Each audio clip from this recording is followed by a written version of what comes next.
So what's up guys, Triple G here.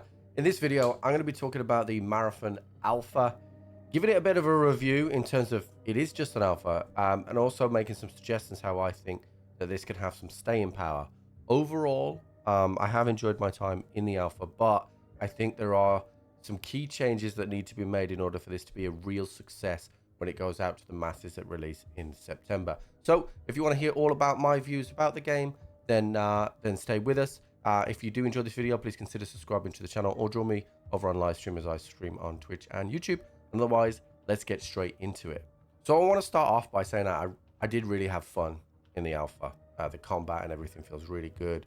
Overall, you know, I had a really good time. However, this feedback comes from a place of constructiveness, as I want this game to succeed, as I had fun, but I feel like there are some changes that need to be made in order for somebody to invest 1,000 hours, 2,000 hours, 3,000 hours. As somebody that's invested 6,000 hours in Escape from Tarkov, which is an extraction shooter, I feel like there are some things that could be slightly amended in this game that will really take it to the next level. So we're going to break it down into sections, go through everything that I like and then everything that I think can be improved upon.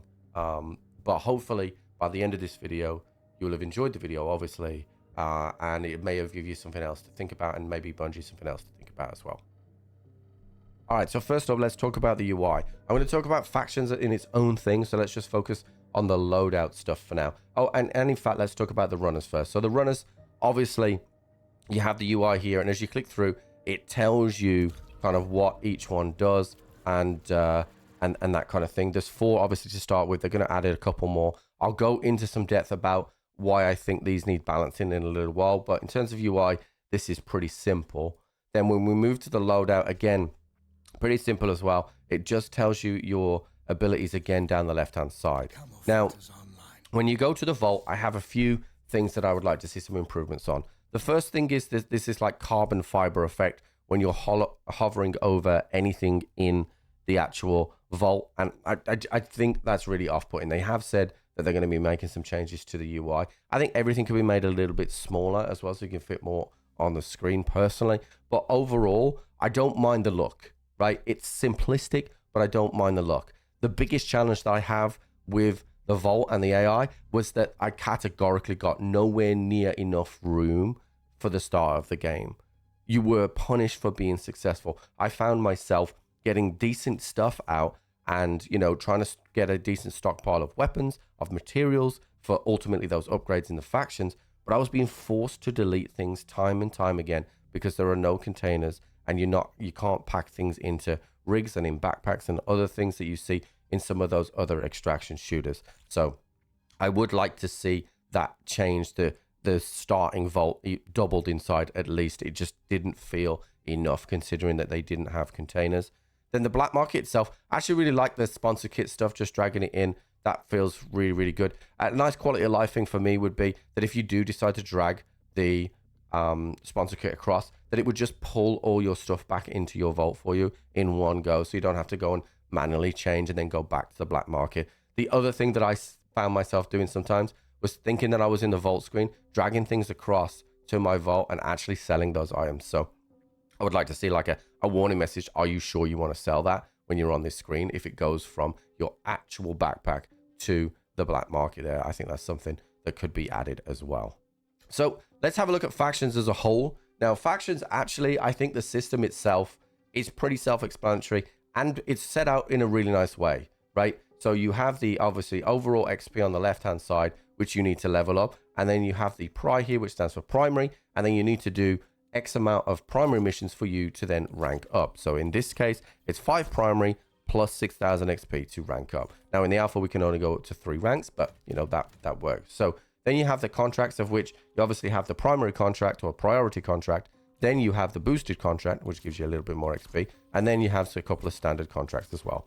So this is all pretty set out, nice and simply, nice and clean. However, what I would like to see is additional rerolls here, because some of these missions like are not really set up to different and allowed to different playstyles, which would be nice. So additional rerolls would be good. Also, there should be a bit more variety. So a lot of these are just fetch, right? Go and open. We need more variety here. Kills with certain weapons would be good. There are some missions that have, you know, go and do X amount of damage in a location, but I would like to see a little bit more of that. Going kills with a certain weapon is always quite good because you're asking players to adapt their playstyle a little bit, which may give somebody else the advantage in certain situations, and that creates a variety in combat. Then as for upgrades, I actually think the upgrade system is pretty good. Again, the game kind of feeds you in terms of where you can find these items, which I'll get onto in a little bit because I think there's some improvements that could be made there. However, I think the upgrade system is pretty clean. I really do like this, and it'd be interesting to see when the other factions are added when the game comes out, how that's going to feel in the future, and whether these actually do make big game-changing things at the moment. The biggest game-changing things that they're making at the moment is that you're able to get better stuff from the black market. Okay, so let's talk about loot distribution. Now, there are a number of other games that have come out in the extraction shooter genre in the last couple of years, right? We had DMZ, we had ABI, we had Grey Zone Warfare, you have Delta Force. They have all followed the exact same path when it comes to loot distribution, and that is, you follow a linear path, which is you go to this map, you can get this stuff. You advance to the next map, it's slightly better stuff. You advance to the next map, it's slightly better stuff. And what that does is that funnels players in to a linear path, which I think it goes against what Bungie's presentation was in terms of there is a vast world out there that explore, and it's your way to do it, right? So I think as a player that has 6,000 hours in Tarkov, the great thing about it is when you get your basic tasks, you know, and you have to go and find 3 Salewers, you could go to 5 or 6 different maps to go and find that. You have multiple different ways and solutions to finish those tasks off. So one thing I would like to see is actually they move the loot distribution around it so you can get a little bit of everything on every map, so that gives players options. I think that with the linear path of the way that the loot is distributed, plus the way that their matchmaking system is that you will match up against players at the similar level, I think that really restricts the way and the aim that Bungie is trying to get to, which is this is a world that, you know, you can take on your way. Actually, you're funneling players into certain locations. And, you know, given that the first faction missions are just pushing you perimeter, and I get it from a new player standpoint, right? You want to bed them in, fine.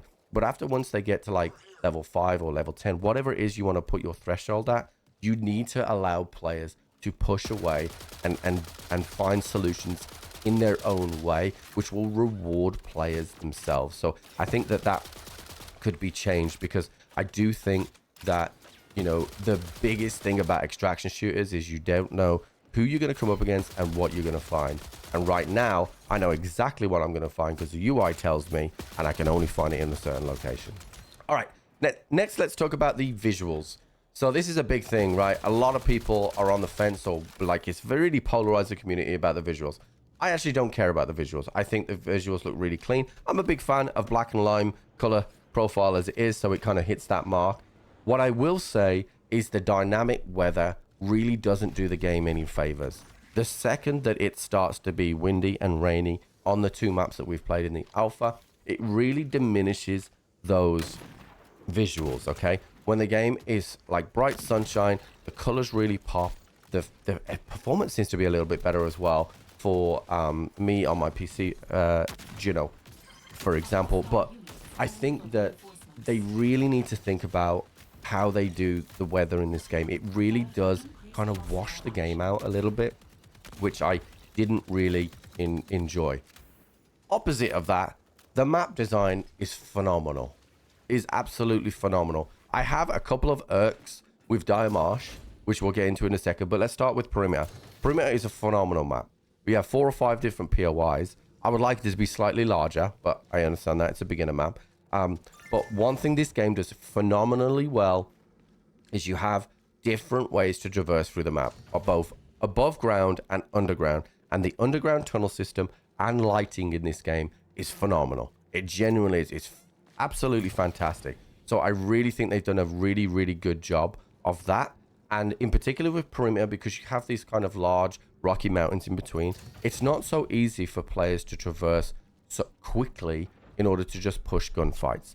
Now switch that to Dire Marsh, and I think that map is too flat, and therefore players, if they've got really juiced gear, will just rotate around and just wipe teams as they go around. And once they've wiped the majority of players, because it's nice and flat and they can get around real quick, they will then just start looting, which goes kind of against the, again, what they said in their presentation. You go in for a certain thing and you get out.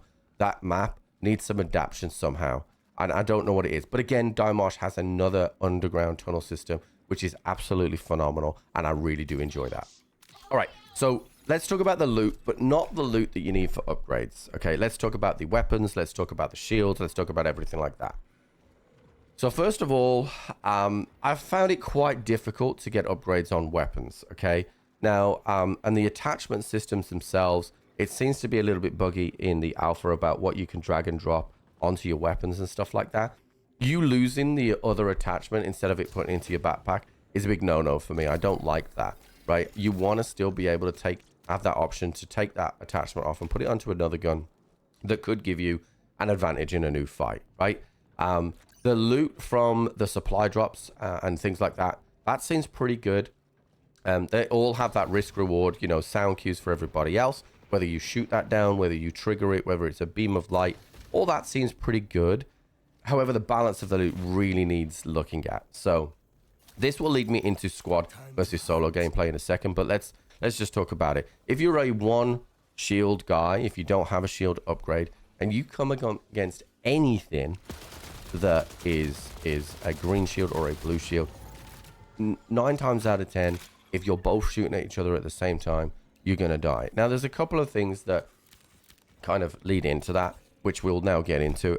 The first one obviously is the aim assist stuff.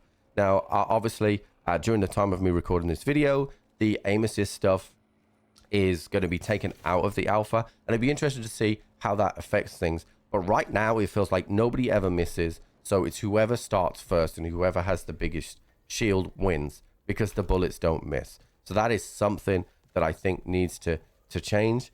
The solo gameplay loop is that you basically avoid all fights. If you're 1v3, unless you're an absolute god, the way that the shields and stuff are set up, you're not going to win those fights. The guys aren't going to miss. You know, there's so many different abilities that are able to, like, you know, reveal your position and just put you at a disadvantage. So I don't know the solution of how they sort the solo gameplay out, but solo and duo gameplay is something that is critical to an extraction shooter. You don't want to be forced into having a squad.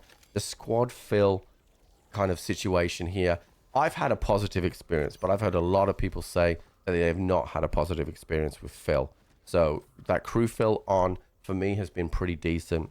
But if you come against geared squads, you're in trouble. And even if you're a geared squad, so I'm a level 45 in the game. If you have 2 or 3 bad games, because of the fact that the vault size is quite small, you then are on sponsors kits. Once you're on sponsors kit, it is incredibly difficult, no matter your skill level, to get back on and get a decent shield and stuff like that. So what we had to do was go back to the beginner's map and then try and loot up from there, which you're still then getting match made, because the matchmaking system based you on level. You're still getting match made against the people that are also around level 45. I don't believe that matchmaking the game against your own level is the right thing. The beautiful thing about extraction shooters, you don't know what you're going to find, and you don't know who you're going to fight. And this game tells you both of those, because it tells you where the loot's going to be, and it tells you by definition who you're going to fight, because it matches you against the same level. So I think that that's something that they really need to change. And then the chain revive thing, so they've addressed that a little bit now, that you come back with 30% health if you get full killed. So that's a start, but there needs to be something in the game, particularly with the way that the invis stuff works, where people can still get revived like 3 or 4 times, and there's no punishment for that, right? So there needs to be a punishment in the game, like whether that is they have reduced health, reduced movement, or something like that, for players that have been caught out 2 or 3 times in the same map, right? There needs to be something that punishes that. Then let's move on to the heroes. So the heroes themselves, I think I have played a lot of Void, right? Invis just seems so powerful. It has utility for both attack and defense, right? I absolutely love it. Invis to push or Invis to revive is just so good. The Locust, I think, is geared towards PvE. You have a really good amount of speed, right, with the thrusters and tactical sprints and stuff like that, but the barricade is just for PvE. I don't really see it having a place. You know, you could push with a shotgun with it, but 9 times out of 10 I get caught out when I'm doing that. Glitch, I think, is fantastic. The double jump allowing you to traverse into a higher level, which some players won't expect, which I think is really good. So I think Glitch is in a good place. And Blackbird as the support character, I also think is in a really good place as well, because that obviously allows you to get recon on, you know, you're in the middle of a fight, all of a sudden you know where the players are roughly. So I think that works really well. There are some balancing obviously to happen. I think the Invis is probably a little bit too Invis in terms of where he is. But other than that, I actually really enjoyed playing the heroes, and I'm excited to see what the other characters are when they come about. All right, so the final thing that I'm going to kind of touch on now is kind of like just an overview of what I think this game kind of needs. So they need a mountaintop, right? Tarkov has the Kappa container. It's like the pinnacle thing, or Lightkeeper. You need something that players can show off at the end, you know, give them, you know, the armband or whatever. They need a mountaintop. Obviously this is an alpha, so they haven't revealed everything yet, but if it just turns out that it's just leveling up the faction screens, I don't think it's going to be enough. What I think you'll see with that is that when the season rolls around, you'll get a player influx, as you do, and then I think that players will fall off because there's nothing to change. Hopefully they will introduce randomness to the loot as well. You know, if I think back to other extraction shooters that I've played, getting some of the best items just dropping randomly, like a LEDX out of a duffel bag, you know, in Tarkov, is just one of those great moments that you have. Then, in order to make those highs high and those lows a bit low, which is really what makes an extraction shooter so powerful, is they're going to have to give the players the ability somehow of being able to solo V3. Right now, it's pretty much impossible. So if they can do that, maybe reduce that aim assist as well, then what you're going to see is players, you know, turn up to chat, oh my god, dude, I took out this 3-stack, it was amazing. You know, those highs are so high, it keeps them coming back for that addiction. And then maybe they find that best loot that they've never seen, that gold shield or whatever it is. So overall, I think the alpha has had a promise, right? I tweeted out this. It's fun out of 10, right? But it has a lot of limitations, because I think what they've started to do is cater to the casual too much and go away from what make extraction shooters so special. So hopefully, if you listen to Bungie, you can take that to the next level. I really do have enjoyed the alpha, and I'll catch you on the next one.